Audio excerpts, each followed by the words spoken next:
All of his co-workers were gone. What could it mean? Stanley decided to go to the meeting room. Perhaps he had simply missed a memo.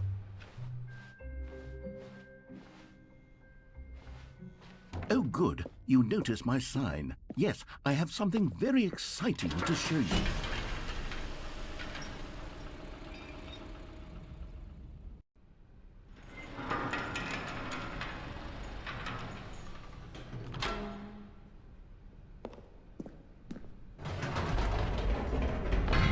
You see, Stanley, I've been reflecting on the Stanley Parable and about how roundly disappointing this ultra-deluxe version has turned out to be. The original Stanley Parable was a landmark, and any new content for it should live up to that legacy. So forget this ultra-deluxe nonsense. I say we take it one step even further. Which is why I'm very proud to announce for the first time ever, the Stanley Parable 2.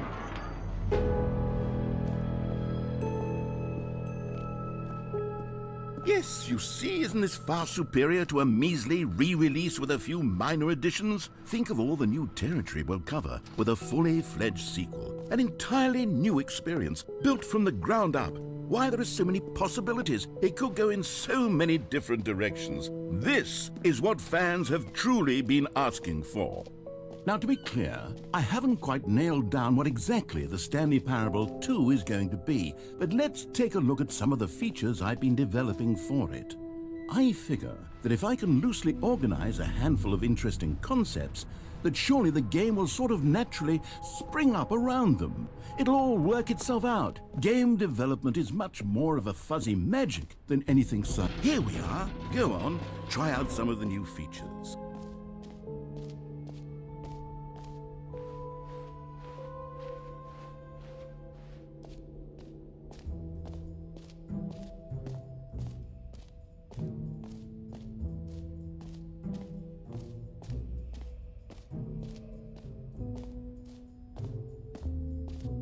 Okay, I'll be honest, I haven't yet decided on this one.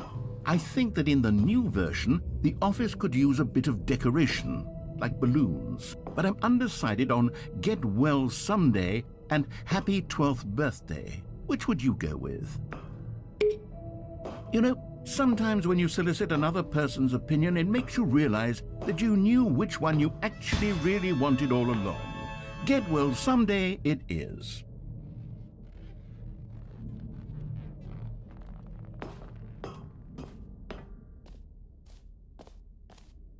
Or actually, maybe I should have gone with... No, I've made my decision, we're moving on.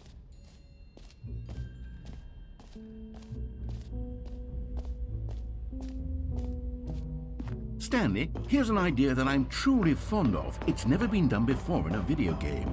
This is in fact a hole that you can fall down forever. That's right, infinite falling. You can fall until the end of time, if you like. A stunning leap forward for video games as a medium.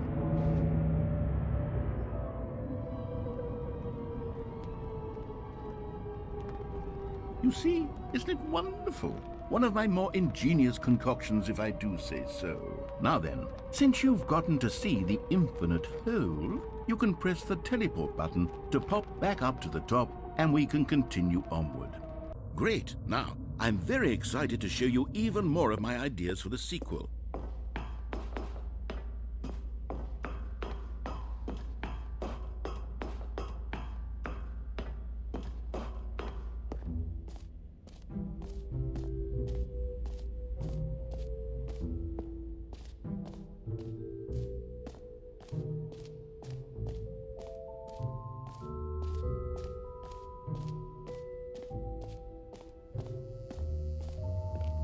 Now here's something special. You remember that broken test achievement that got left in the game on accident? Well, I'm developing a technology to simply give you the achievement. Yes, you see, you'll come to this lever, and when you pull it, the achievement will be given to you. It's as simple as that. Okay, perhaps I should have clarified. This is technology that will exist. Right now, the achievement is still fully broken. I'm not a wizard, Stanley, but I guarantee it will be fixed in the sequel to at last satisfy the hordes of ravenous fans all over the world who have been uproariously demanding this feature. Gamers, we hear you, and I promise it will happen.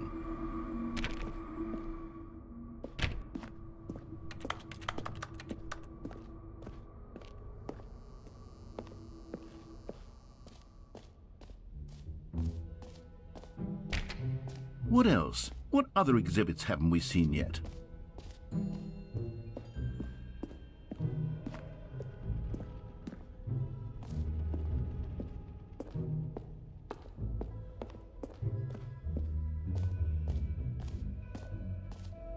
Calling it the Stanley Parable 2 is just so much catchier than Ultra Deluxe, don't you think?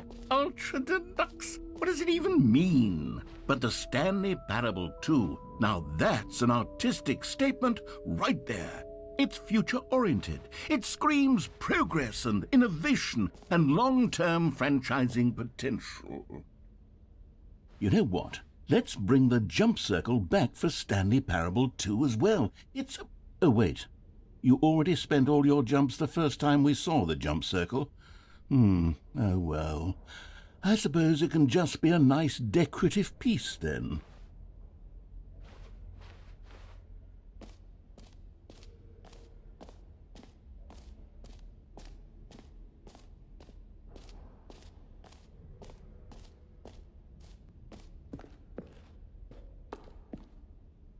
A common complaint of the Stanley Parable was that it was confusing and paradoxical, that it engendered a chaotic sense of reckless despair in those who played it.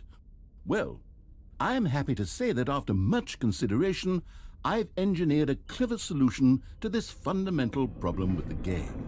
It's the Stanley Parable Reassurance Bucket. You see, Stanley, anytime you're holding the bucket, a sense of calm and ease will fill your mind and your heart. It's true. As long as you hold on to the bucket, the many disorienting contradictions of the Stanley Parable will feel perfectly normal and perhaps even comforting. You may even come to long for the gentle embrace of jarring cognitive dissonance while the bucket is in your arms. And to be honest, it's a much more convenient solution for me than actually redesigning the game to be less uncomfortable. Can you imagine what a pain in the ass that would be? Yes, the bucket is the perfect solution. Come on, give it a try.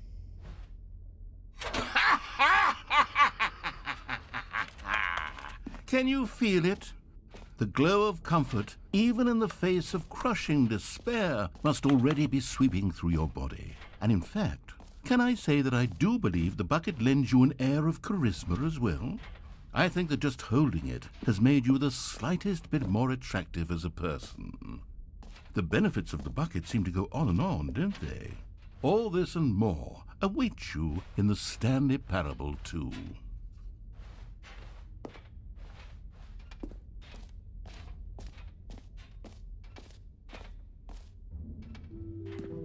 Does anyone give out awards for most enjoyable bucket in a video game? That really should be an award if it isn't already.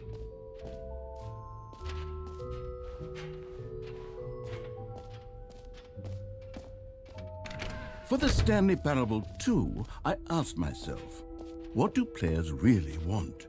And of course, the first and most obvious answer is that they want to be individually recognized and validated as people. So with that in mind, my first addition to the game is this button which speaks the name of the person playing the game. Isn't that wonderful? Jim. Sorry, I should have clarified. Right now, the button only says the name Jim. But of course, in the final game, this button will say your name, whatever name that is. Here, let's have you role-play as Jim to really simulate the full experience of this feature. Just play along. I promise you'll love it. Okay, here we go. Let's take a deep breath, clear your mind, forget whoever you are, and simply become a person named Jim. I want you to imagine yourself living as Jim, sleeping and waking as Jim, falling in love and being heartbroken as Jim, seizing all of the world's possibilities as Jim, and as Jim watching your dreams crumble into dust. Do you feel it deeply? Are you really, truly Jim right now? If so, then please step forward and press the button. Jim. Yes! You see? What a thrill! That was you! The button described you. Do it again, do it again. Jim. Ooh, it hits even harder the second time. If this were the only new feature in the Stanley Parable 2, it would still be worth the money. Let's take a break from the Jim button. I'm too emotionally drained from all of this personal validation. Jim. Whoa there, cowboy. Sometimes a person can be too much Jim. I'm putting the Jim button away. Otherwise, soon you'll start to lose all sense of who you actually are.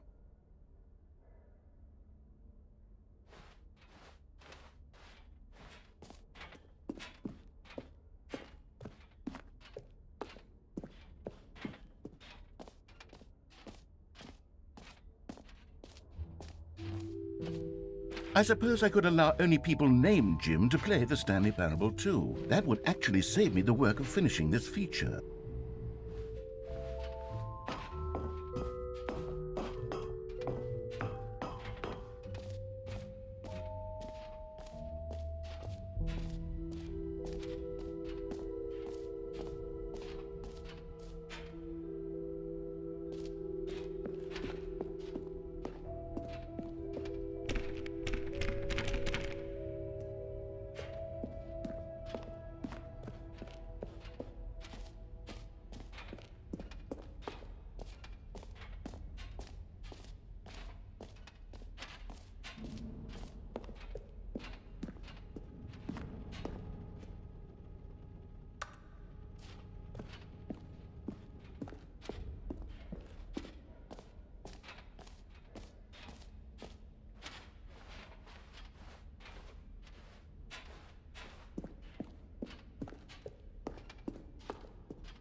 All right, have you seen everything you wanted to? Ready to move on now?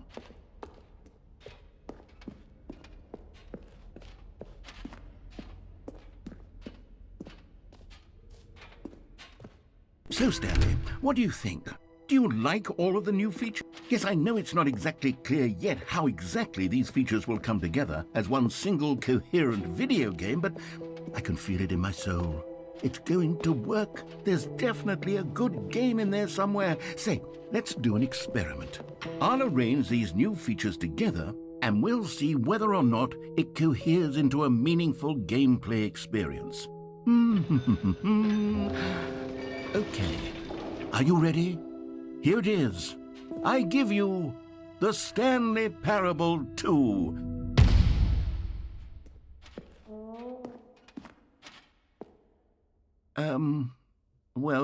I mean, there's potential here, right? It's sort of... Okay, never mind.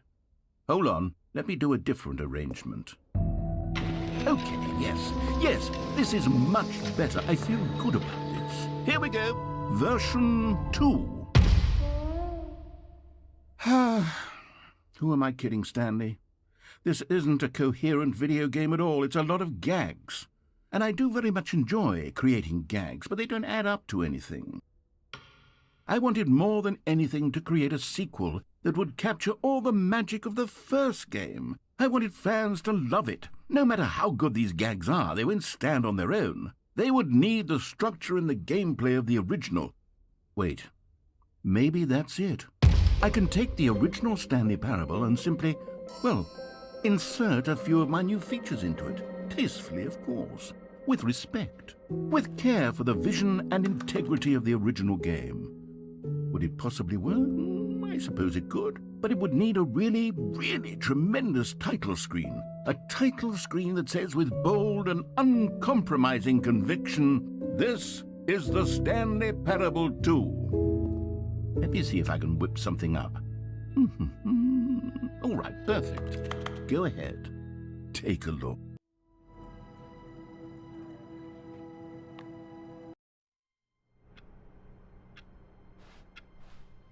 All of his co-workers were gone. What could it mean?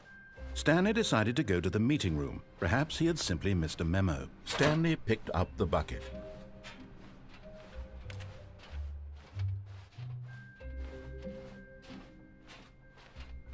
Stanley clutched the bucket tightly to his chest and entered the door on his left.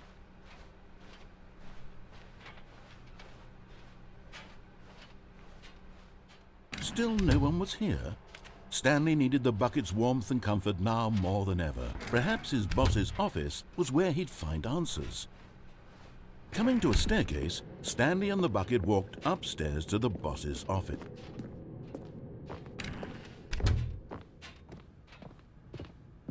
Stepping into his manager's office, Stanley was once again stunned to discover not an indication of any human life. Crushed by the weight of this revelation, Stanley may have broken down into an emotional dumpster fire if not for the soothing presence of the bucket.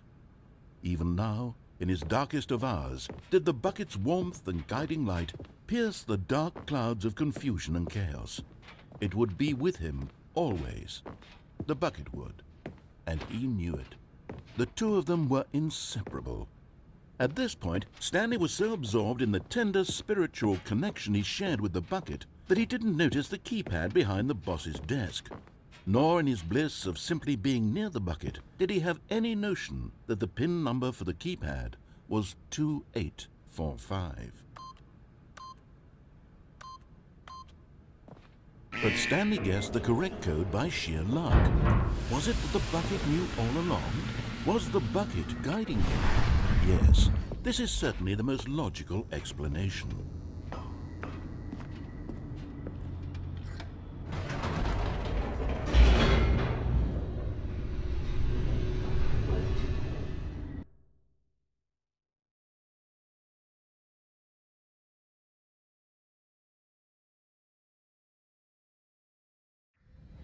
The elevator raced downward, plummeting towards an unknown fate. It would be all Stanley could do to keep himself together, if not for the bucket. Soothing him, comforting him, reassuring that in this darkest moment of uncertainty, he would be all right. The bucket is here for you, Stanley. Everything will be fine. Stanley and the bucket walked straight ahead through the large door that read, Mind Control Facility.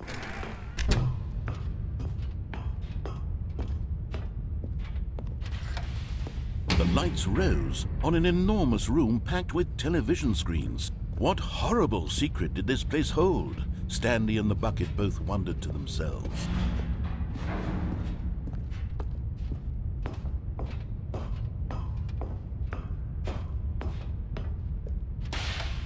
The monitors jumped to life, and Stanley nearly dropped the bucket in shock. Everyone in the office was being videotaped, monitored like guinea pigs. The bucket had never seen anything like this, and it very nearly burst into tears as Stanley cradled it gently, reassuring it that everything would be fine.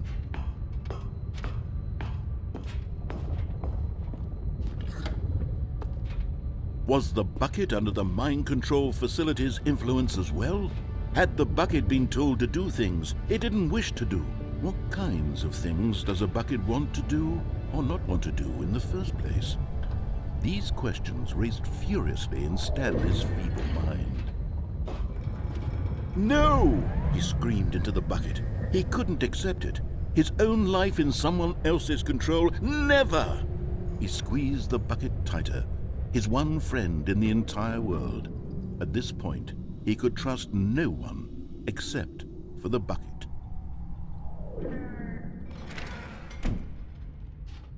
But here was the proof. The heart of the operation. Controls labeled with emotions, happy or sad or content. Walking, eating, working, all of it monitored and commanded from this very place.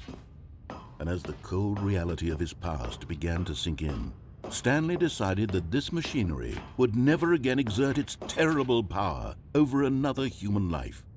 For he and the bucket would dismantle the controls for good. Two best friends, Stanley and the bucket, up against the world. They high-fived in a really cool way, and the bucket made a sassy comment about taking down the system.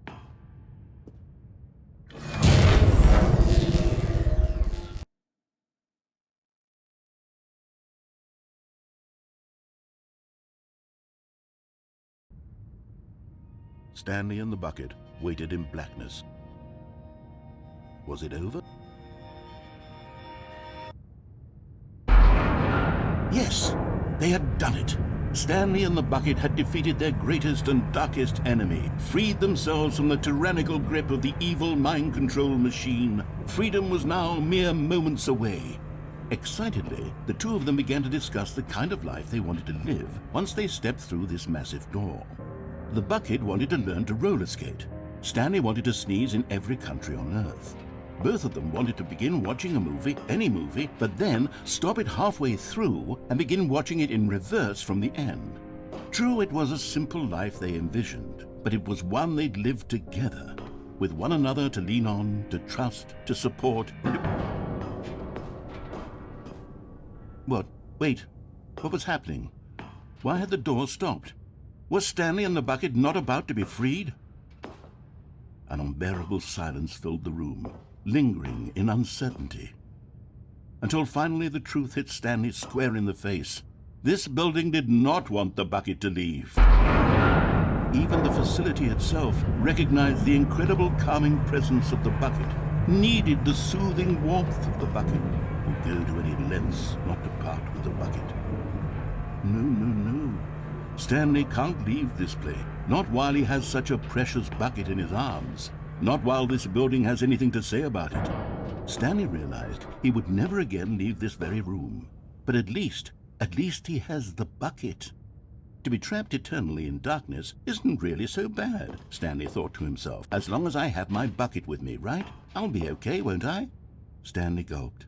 Very soon now, he was about to find out.